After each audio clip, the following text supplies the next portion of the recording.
नमस्कार, मी मिलिंद भागवत. NDTV मराठीत आपल्या सगळ्यांचं स्वागत. कुठली निवडणूक म्हटली ना की ती गेल्या काही वर्षांपासून अटीतटीचीच आहे की काय असं वाटायला लागलंय. कारण प्रत्येक जणच या निवडणुकीत मोठ्या हिरिरीनं उतरतो. पण जेव्हा एशियाटिक सोसायटीसारख्या मुंबईच्या आणि महाराष्ट्राच्या सांस्कृतिक क्षेत्रातल्या एका खूप मोठ्या वाटचालीची ही निवडणूक असेल, म्हणजे एशियाटिक सोसायटीची निवडणूक असेल, तर ती मात्र वेगळ्या प्रकारची व्हावी अशी सामान्यांना अपेक्षा असते. पण यावेळेला मात्र एशियाटिकची निवडणूक एकदा नाही 2 वेळेला पुढे ढकलली गेली आहे आणि एशियाटिकच्या निवडणुकीत खरंच आखाडा झालाय का?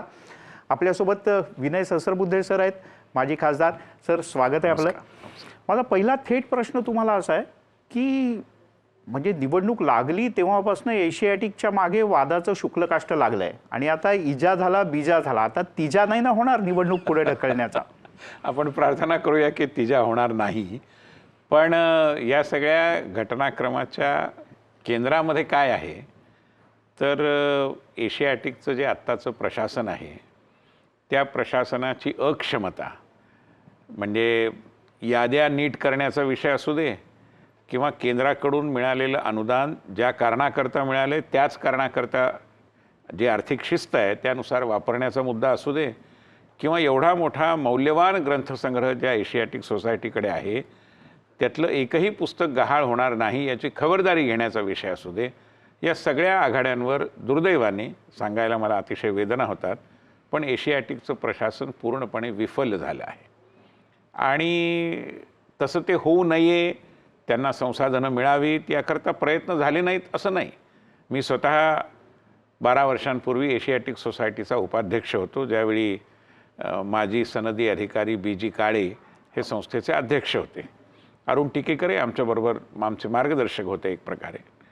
आणि केंद्र सरकारने या संस्थेला देत असलेलं जे अनुदान आहे केंद्र सरकार, त्यात वाढ करायला हवी अशी आमची इच्छा होती, भावना होती. म्हणून त्यावेळी जे केंद्रीय सांस्कृतिक कार्यमंत्री होते डॉक्टर महेश शर्मा यांची भेट एशियाटिक सोसायटीला व्हावी यासाठी प्रयत्न करून ती भेट आयोजित करण्यात माझा पुढाकार होता. त्याच्या आधी एक शिष्टमंडळ घेऊन आम्ही त्यांना भेटलो होतो. सगळी अवस्था त्यांच्यासमोर विशद केली होती आणि ते आले. त्यांनी काही मुद्दे मांडले की नियमानुसार तुम्ही या गोष्टी केल्या तर अनुदान वाढवता येईल. आता पुढे मी काही उपाध्यक्ष नव्हतो आणि मी जास्त पूर्वी गेल्या काही वर्षात दिल्लीत राहत होतो, त्यामुळे माझा एवढा सख्खा संबंध आला नाही. पण बहुधा त्यावरही कारवाई झाली नाही. मध्यंतरी सुधीर मुनगंटीवार आपले अर्थमंत्री होते, त्यावेळी मुख्यमंत्र्यांच्या मदतीने राज्यपालांनी पण त्याला एक प्रकारे मदत केली होती आणि जवळजवळ 5 कोटी रुपये एशियाटिक सोसायटीला राज्य सरकारने दिले. देवेंद्र फडणवीसांनी ही विनंती मान्य केली. त्यावेळेला त्यांच्या पगाराचाही विषय आला. हो, डिजिटायझेशन करता दिले, पण ते पगारामध्ये वापरले गेले बहुधा.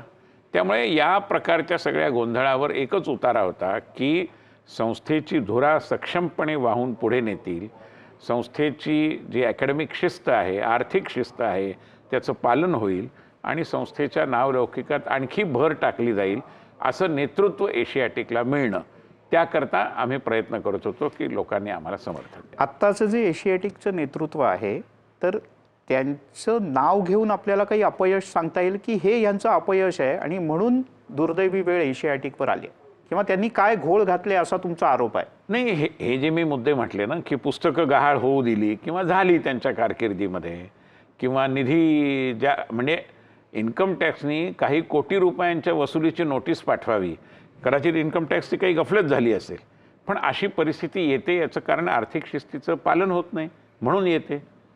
किंवा मी म्हटलं तसं एका कारणाकरता दिलेला निधी दुसऱ्या कारणाकडे वळवणं हे सुद्धा आर्थिक शिस्तीचं उल्लंघन आहे.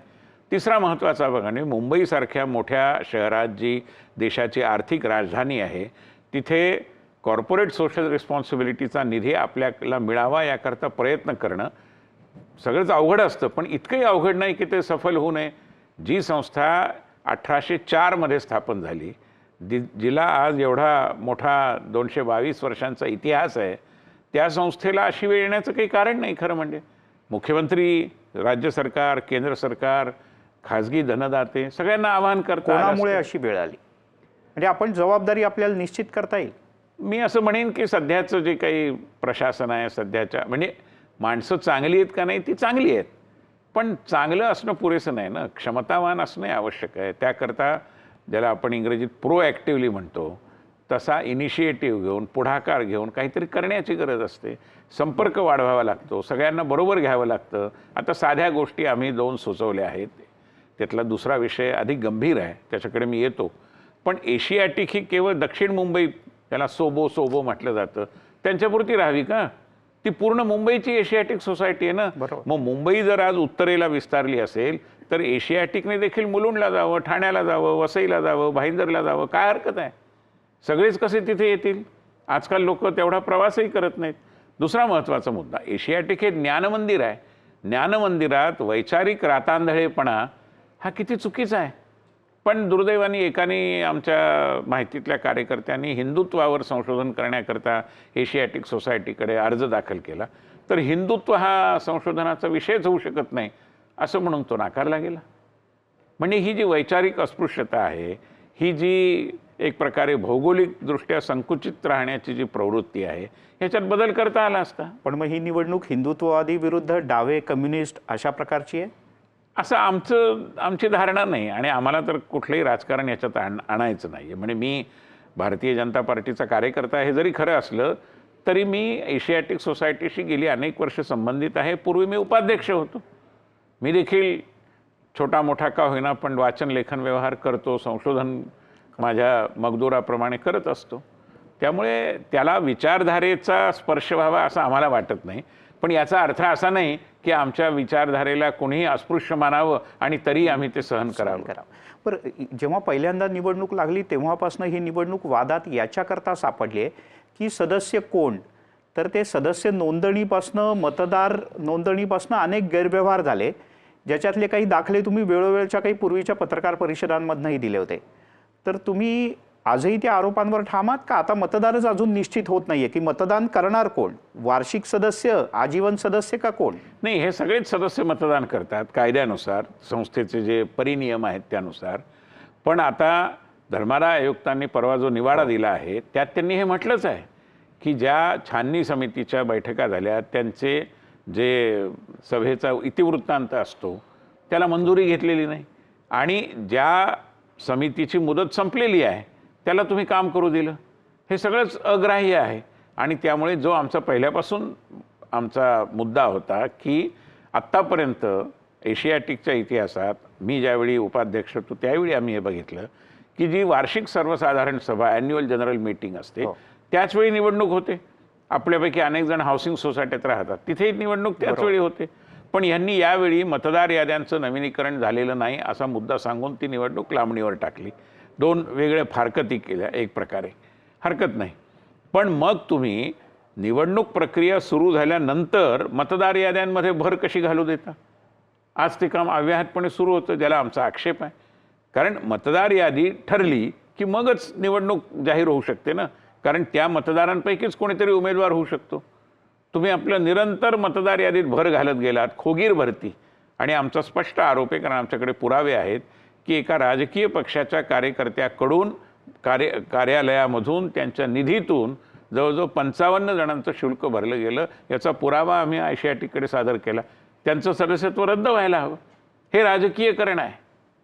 पण दुर्दैवाने सध्याच्या प्रशासनाने त्याबाबत काही केलं नाही आणि जे आम्हाला विरोध करण्याकरता या निवडणुकीमध्ये भूमिका घेऊन उभे आहेत तेही त्याबद्दल मौन बाळगून आहे. बरं, मी आता थेट प्रश्न विचारतो. तुम्ही राजकीय पक्ष म्हटलं असलं तरी ते सगळं पुढे आलेलं आहे की राष्ट्रवादी काँग्रेसच्या मार्फत याच्यातल्या अनेक गोष्टी केल्या गेल्या. पण असंही आरोप झाले की भाजपचे नेते आणि राज्यात मंत्री असलेल्या लोढाच्या मार्फतही याच्यात काही गोष्टी करण्याचा प्रयत्न झाला. असं आहे, लोढा हे दक्षिण मुंबईतले आमदार आहेत आणि त्या परिसरातल्या लोकांनी ज्यावेळी एशियाटिक सोसायटीचं सदस्य होण्याची भूमिका घेतली त्यावेळी लोढांनी त्या संबंधात एक पुढाकार घेऊन त्यांची सदस्यता व्हावी याकरता प्रयत्न केले. या पलीकडे काही केलेलं नाही. त्यामुळे लोढांचं नाव आलं की त्याच्याविषयीचं एक राजकारण करायचं हा अतिशय चुकीचा विषय आहे.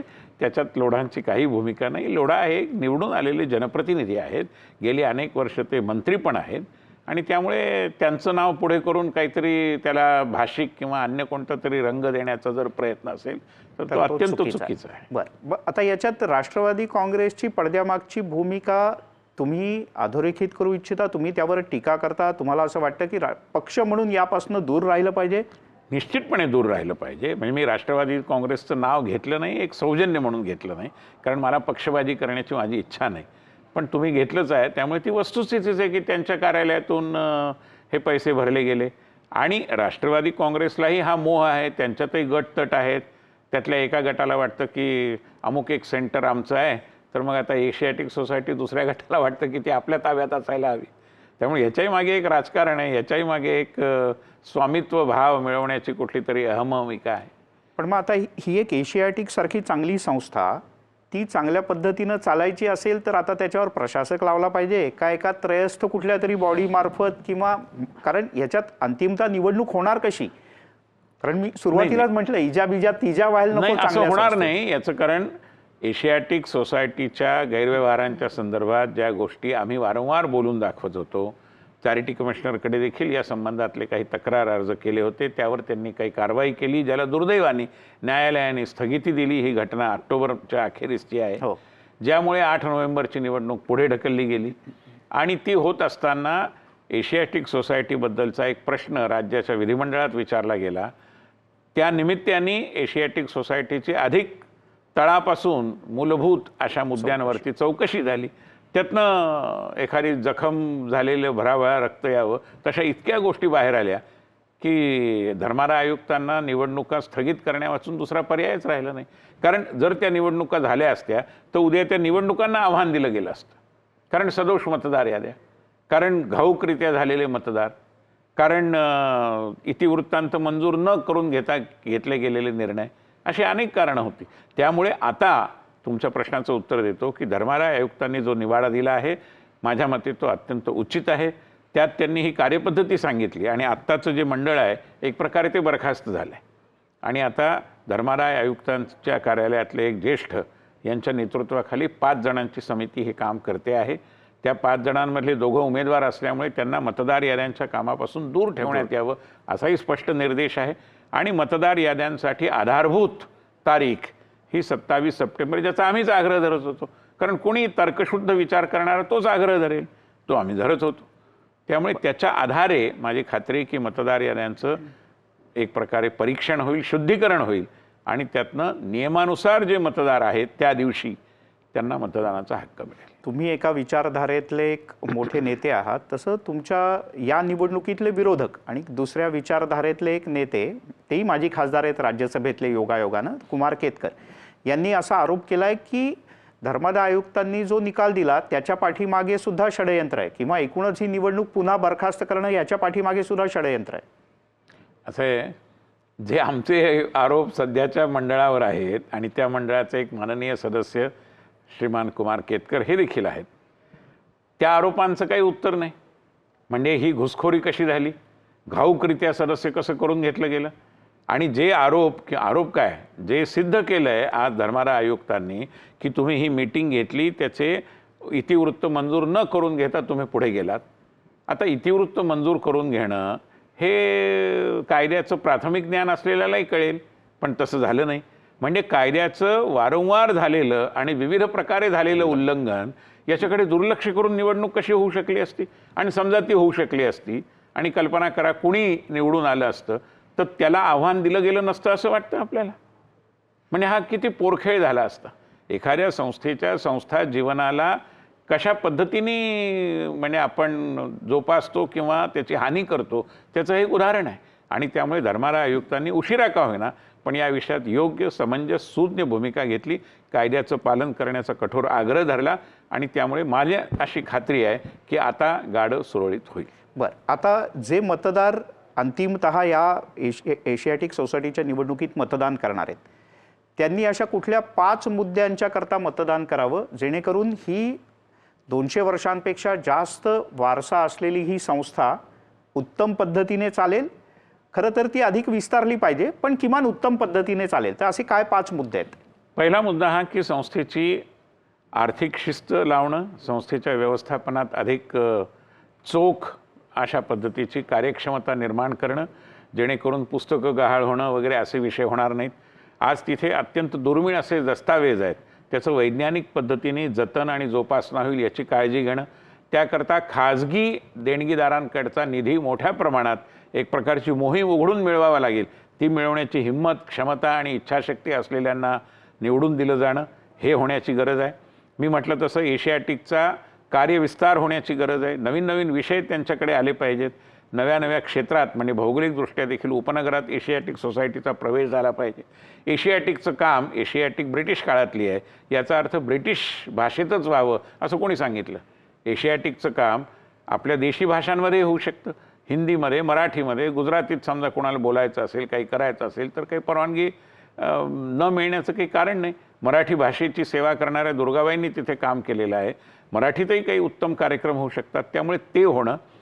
चौथ्या बाजूनी एशियाटिक तरुणांपर्यंत जाईल, नव्या पिढीपर्यंत जाईल. जे नेक्स्टला असं वाटेल की ही हेरिटेज इन्स्टिट्यूशन आमची आहे, यासाठी या ना त्या पद्धतीने एशियाटिकचा तरुण संपर्क हा अधिक एक सघन होणं, अधिक मजबूत होणं, अशा अनेक गोष्टींची आज एशियाटिकच्या सुदृढीकरणाकरता आवश्यकता आहे. बरं, असं आहे ना विनयजी की निवडणूक म्हटलं की आरोप प्रत्यारोप होतच असतात. तर शेवटी आत्ता तुमचे जे या निवडणुकीतले विरोधक आहेत, जरी ते तुमचे चांगले मित्र असले तरी निवडणुकीतले विरोधक आहेत, तर त्यांनी जे काही तुमच्यावर आरोप केले, जसं मी मगाशी उल्लेख केला की याच्या मागे सुद्धा षडयंत्र आहे, तर अशा सगळ्या आरोपांना उत्तर देताना राजकीय पक्षातल्या निवडणुकांसारखे तुम्ही आरोप करत नाही, असं का?